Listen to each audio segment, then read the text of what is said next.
YouTube and wherever else we're streaming this. We are UC Lab, and we are here to talk to you a little bit today about Marketing 4.0, which I think you'll find or are already aware is a tectonic shift in the way we do things in the marketing world. Hmm. I'm Justin Hacker, co-founder of UC Lab. This is my co-founder, Fouad Mia, Hello, a everyone. veteran marketer of 15 plus years. You've seen it all at this point, I imagine, Fouad. Well, interesting story, Justin. Maybe we should cover a little bit. You and I took a little time off from marketing, six, A seven little months, I would bit. say, right? I moved to the woods, and I worked for a very low tech company for a bit. Yes.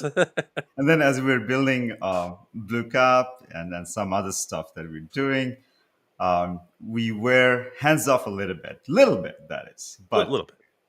But as things were happening, exciting things were happening, we couldn't keep ourselves away from it. Well, it always pulls you back in eventually, right? Yes, yes.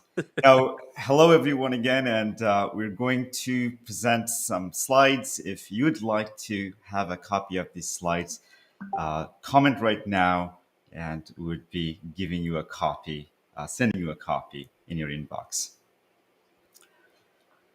So what's happening, Justin? How did you get to Marketing 4.0, or is it Marketing 4.0? What are you going to discuss? Well, I think you like to call it Marketing 4.5 because it's just a little bit. I think you're pulling the OpenAI a trick there. I got to give a midlife upgrade to everything. Absolutely. So, before we can talk about where we're going, why don't you tell us a little bit about where we've been?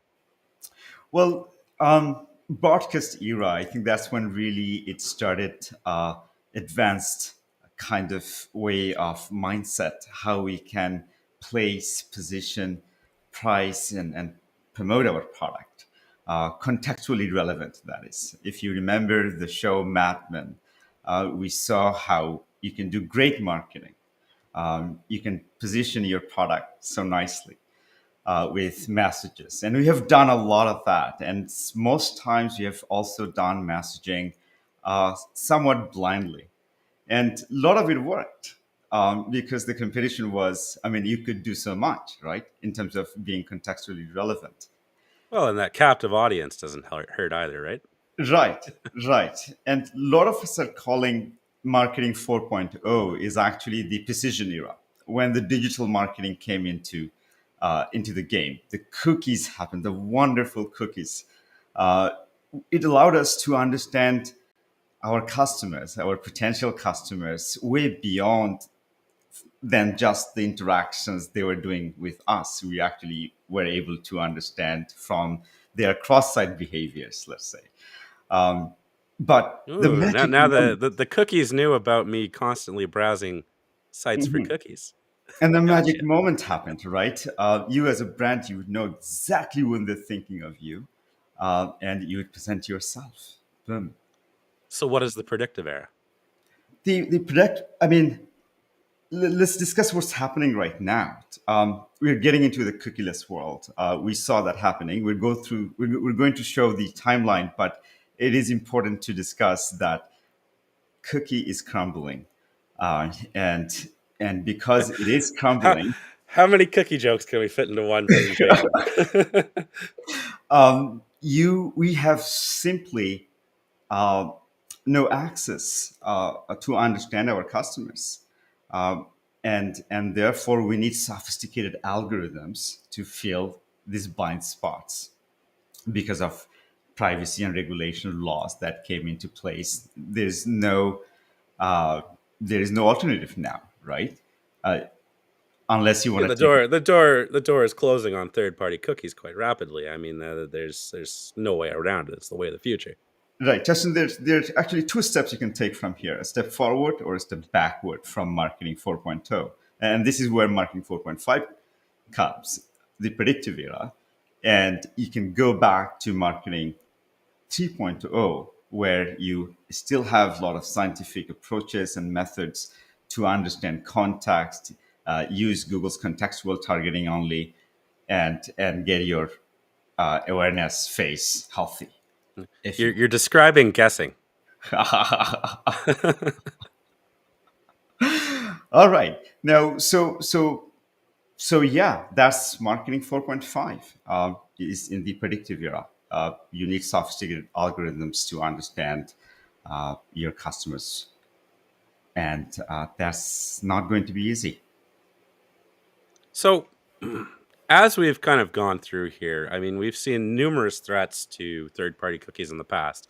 There's the ad blockers of the 2010s that started, killing third-party, even first-party cookies to some degree. Apple decided that we couldn't trust third-party cookies; they were exposing our users way too much on the internet. Safari will not support them. Facebook regulations. Facebook has been, the subject of a lot of scrutiny over the past few years, and they've really reeled in, stepped back from a lot of their operations in terms of information gathering and things like that. And then, we have the looming threat of, Google Chrome, 60% market share of the browsers out there, both mobile and desktop. They're about to destroy the cookie as well. So now we're in this we've experienced signal loss. Now we're in a mayday situation. Everything is coming crashing down. Now, I think, Justin, one of the biggest problem is the C-suite. They are not understanding what are the implications of this. Um, Well, yeah, I mean it's like, a cookie is a nice midday snack for them, right? if we think of these big digital platforms, Facebook or Meta, let's say, Google, Amazon, Apple, they're becoming closed internet. And as your customers, they're interacting with all these different closed internets, and we are seeing more and more popping up like Spotify, Netflix, Costco, and there are so many other marketplaces. Um, because of privacy regulations, you're not allowed to understand who they are. They're masks. They're hidden. Their identity. That is. So how I do mean, you? Meta knows who their customers are, but you will no longer know that. Apple knows the same. Google the same. So the big problem. How do you deliver a cohesive, comprehensive, amazing experience in this fragmented internet? And Well, that's we only going we to be. we we regress. We go back to guessing. No, no, that's the real answer for what. While, Justin, while we have these problems, but we see all the tools and platforms out there, MarkTech, they're promising, you know, everything. They're promising great Oh, the customer world. experience. And I think there's a disconnect there, and C-suite needs to understand that that is not the reality. No one platform could give you the entire 360 understanding and activation of these sophisticated algorithms to to maximize your revenue, to really Well, understand the measurement where your data is missing. and let's take a look at some of the complexity in doing that. Like, why is that such a monumental task? This is just a simplified journey to show you how customers could interact with the different channels and sources and so forth, and that was oversimplified. The challenges now the marketers have is data silos. And because of data silos, we cannot measure properly. We cannot understand who is doing what, who is important, who is not. Again, because of these digital continents, we cannot really see a whole 360. So our measurement becomes much more complex. We are being suggested to infuse AI and ML and all of these advanced strategies, first party blended with second party data. It's becoming a fundamental necessary marketing strategy. And I think we all have heard of that. But what we don't understand is the complexity of doing it. And C suite need to be aware of that. There's a And lot let's, of there's a lot of infrastructure required to have all these various data silos combined.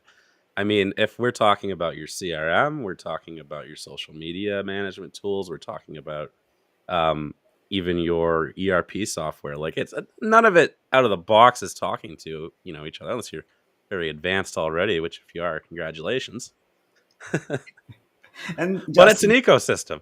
it's an ecosystem, exactly. And Justin, even when you have all of these different, let's say, robust databases that can host all kinds of different data from transaction to analytics and so forth, but then you need to actually clean this data, prepare this data so that they give qualitative insight signals to the machines. As a programmer, I really appreciate that because one of the things that mucks up the works more than anything is dirty data. Things that haven't been sanitized, things that aren't quite the way you need it, and I can only imagine what that would do if you start feeding it into these complex engines without doing the work to actually sanitize it. Now, Google has come up with different tools. I have to point out I have a small mistake in my slide here where it says CRM. I meant to write CRM Mint, and the logo should be different. But they have come up with this kind of tools, data flow on the data flow tools. AdHub is one of them that allows you to clean your data, prepare your data better as you manipulate them in BigQuery for your ultimate business objectives. So think of this as an architecture that you see in front of you. BigQuery plays a huge role, and Justin and I always uh, are very fond of BigQuery and have no shame Well, advocating it. I mean, I remember when you first came into where we used to work, Media Force, and we were talking about Hadoop, BigQuery, things like that, and I was like, yeah, okay, whatever, maybe it'll catch on. But here we are. It's at its maturity. It's at the center stage. Now, BigQuery ML and machine learning on the right hand that you see, that would play a significant role in your marketing strategies going forward. This is from where you'd be taking your smart segments and delivering personal experiences, different messages. You'd be activating your campaigns in Google Ads, Facebook, Twitters. You'd be you know, that's when this is becoming really powerful. But all this is not easy, and that's where the odds are in terms of the promises that we're seeing out there, in terms of delivering It's a lot to orchestrate. a lot to orchestrate. 100%. Now, Google has tremendous advantage in the whole ecosystem.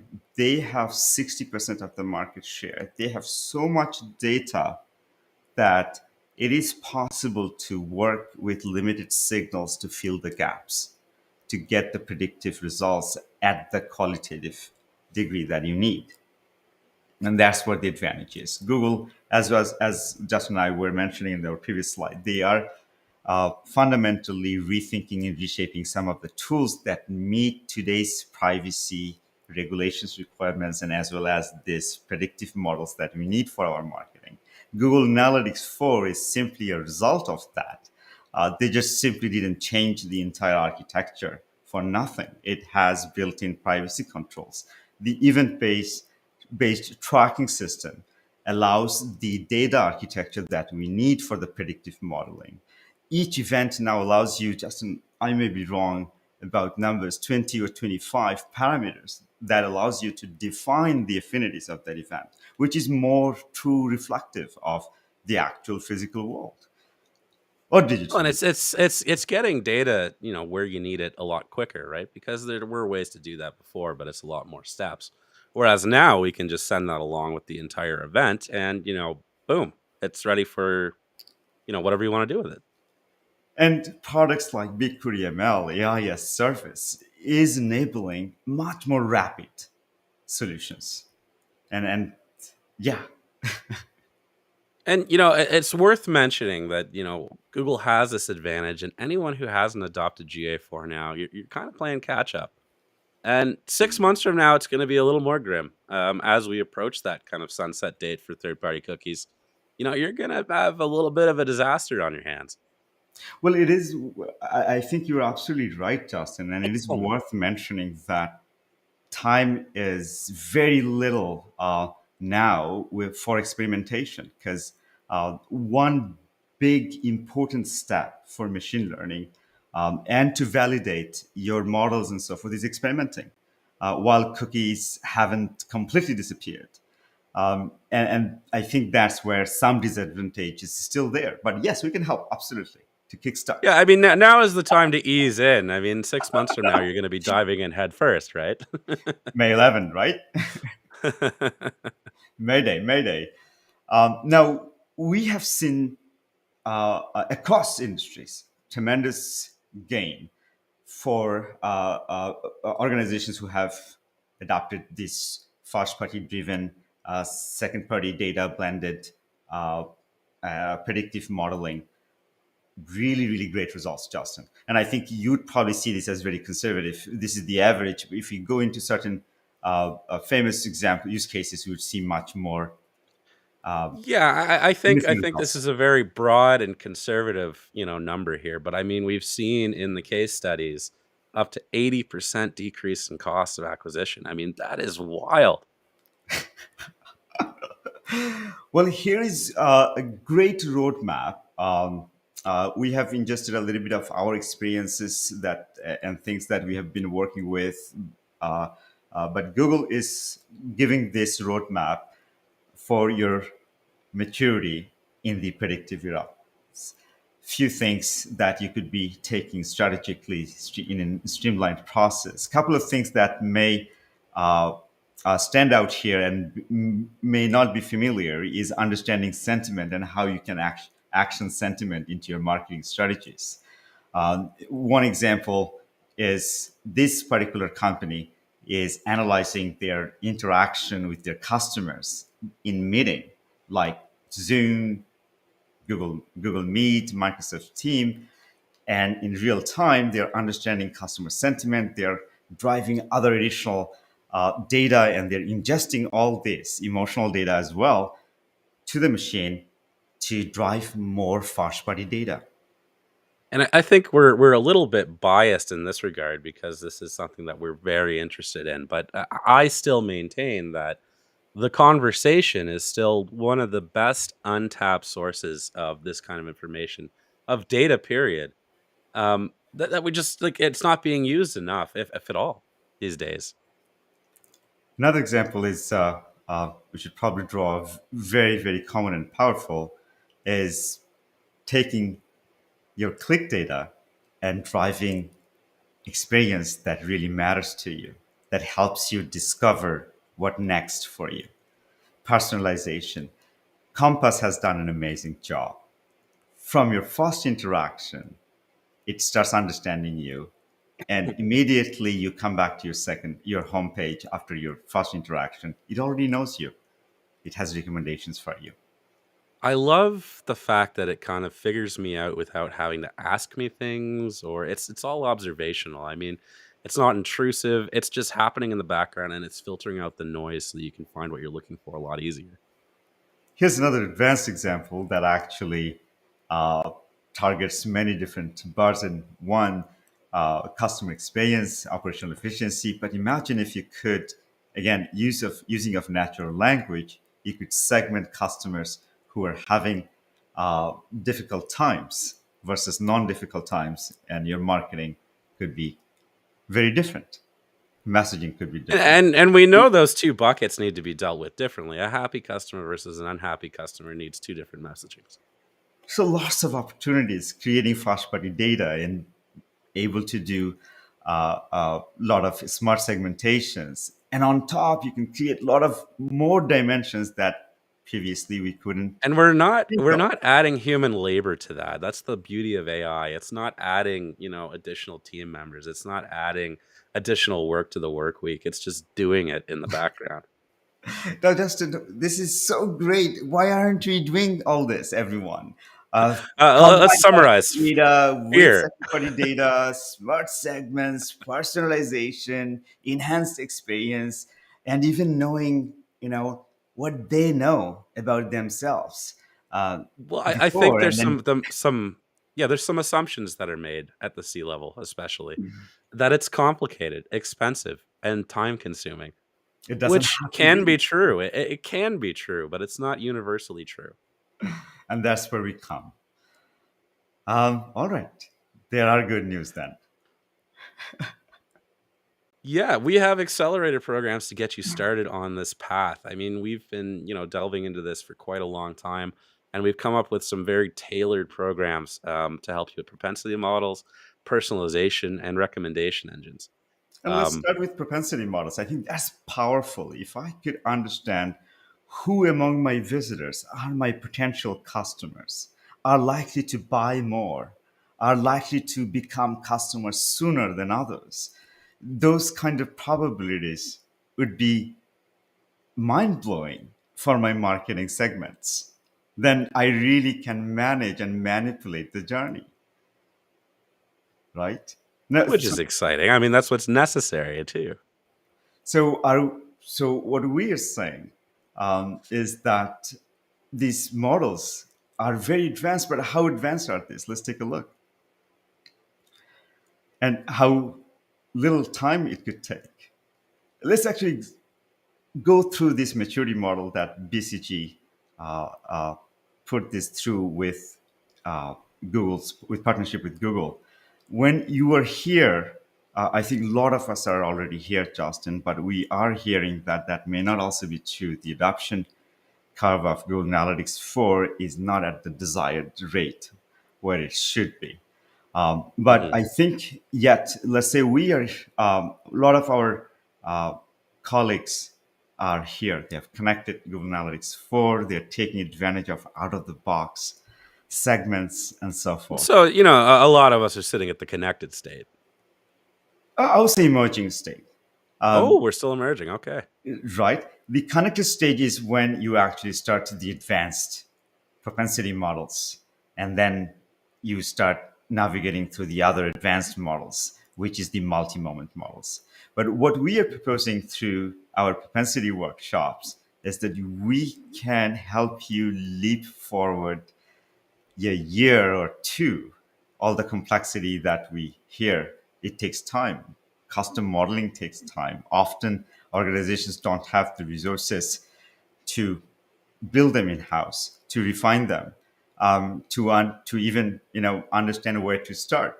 But our 3 hours workshop could bring you from your emerging state to your connected state, where you can run immediately sophisticated models to activate your Google Ads campaigns and delivers certain recommendations. And I mean, wholesale change does start small. I mean, it often takes one small initiative to create that snowball of wholesale change. So, I mean, this is a great starting point for anyone.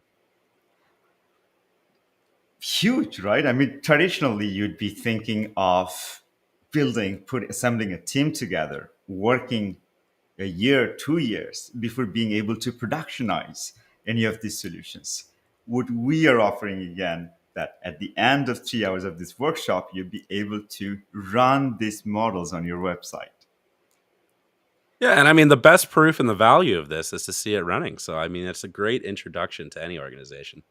Now, it may be worth a little bit diving deeper. What are the differences between things that we have been doing in the past versus the propensity models that you're offering? And we'll be going through a little bit more in terms of what propensity models you'd be ready to run, enable, activate during this workshop. Lifetime value are on the basis of your existing customers. Propensity, what really mind blowing is this understanding users who are not your customers yet. Very limited amount of interactions, and it could start segmenting from those interactions. The more you do, the qualitative cleaning you have, of course, the better outcomes you're going to get.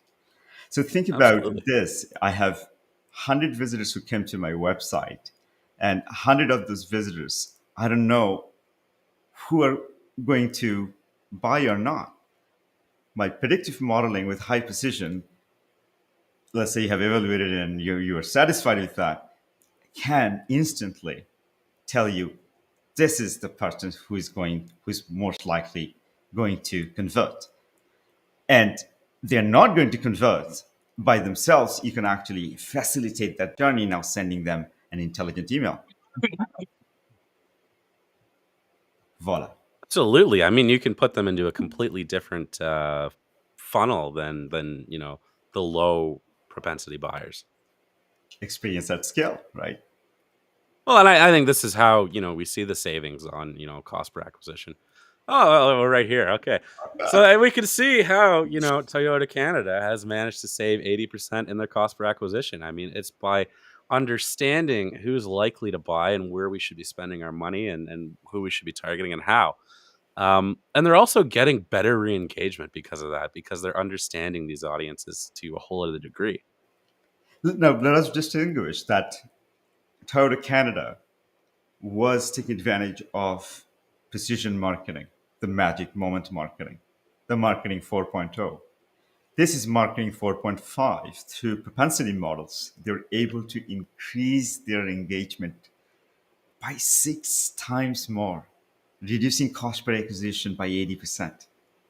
So I think the results are much higher when privacy first marketing is done right with predictive modelings. Which I don't think it's overly difficult to get started and started doing it right either. 3 hours is what we are offering. Now let's take a look at uh, Brunelli. Brunelli is a jewelry retailer. They want their customers to add to cart with more and more products and to buy. Using purchase propensity, Brunel now can calculate the likelihood of which website visitors are most likely to convert and then spend money on those more than anyone else because we know they're the ones who are likely to convert most. Cost per acquisition, significant improvement, more Absolutely. conversions. We have put together a few more.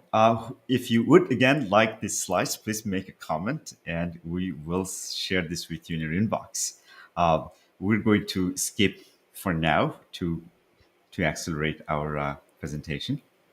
Accelerate the accelerator. Now, our Instant BigQuery ML workshop lasts about 3 hours. We're going to hold your hand, walk you through up until the moment you have activated your propensity models. There are certain prerequisites. We ask that our participants come with Google Analytics 4 or Google Analytics 360 admin access, as well as an existing Google project access that we can tie to your BigQuery link and Analytics 4, or come prepared so that we can actually create you a new one. Now, good news, Justin, we can give you an additional not discount, sorry, my apologies, credit on top of what Google offers. I believe they It's offer. sort of a discount. Right. I think they offer $300 for you to start testing your cloud projects.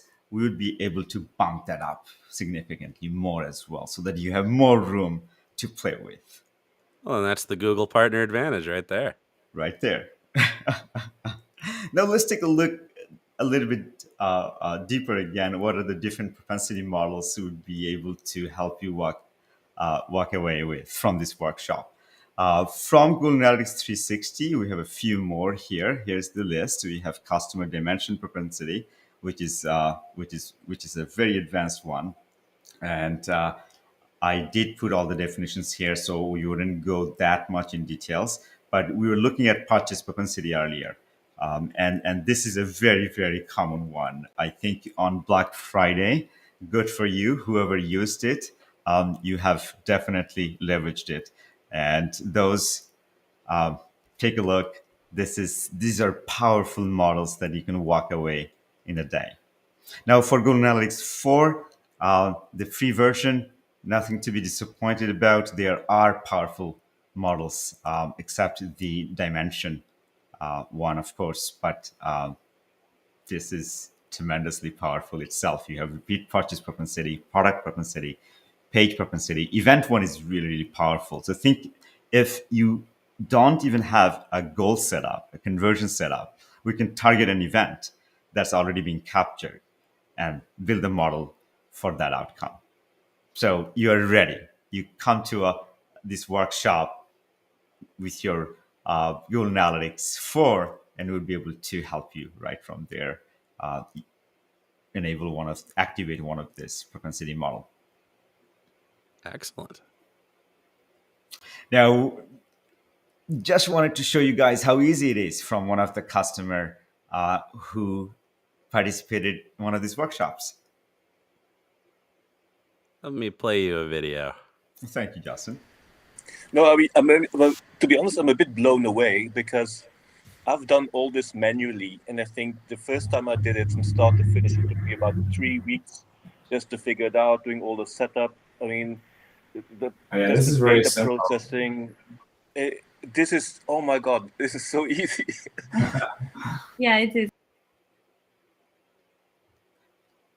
Amazing. I Okay, love so that reaction. It is easy. it is. It's easy when you're a bit guided on it. It's a little scary if you've never used GCP, if you're not familiar with BigQuery.